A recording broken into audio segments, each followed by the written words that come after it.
Devoir de mémoire, c'est ton départ du Liban, c'est ça? La guerre? Pas que, devoir de mémoire, c'est de s'arrêter 2 secondes et se rendre compte à quel point nos parents, nos anciens, ça peut être nos grands-parents aussi, ont sacrifié des choses. Et je suis sûr que dans ton histoire, dans la tienne, dans ces immigrés français qui parfois ont tendance, je vois certains jeunes, tu vois, parfois où je leur dis, tu sais, oublie pas ce que tes parents ont sacrifié quand même pour que toi t'aies la possibilité de vivre en France, d'aller à l'école, de faire tout ce que tu veux faire.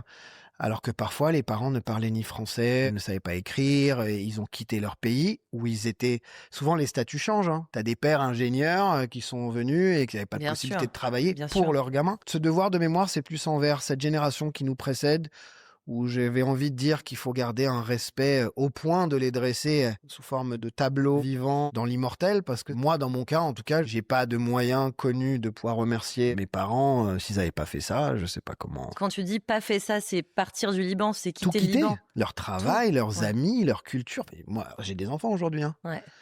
Imagine demain, on nous annonce une guerre au Canada, etc. Et il faut que je parte en Inde. Je choisis l'Inde comme ça, mais Oui, parce oui, que on a tout très compris. éloigné de la Oui, oui. culture nord-américaine. Et il faut que je prenne mes enfants, il faut que j'aille tout refaire Ouais. là-bas. C'est Pas sûr qu'on c'est aurait le même courage non, non, aujourd'hui, c'est hein. clair.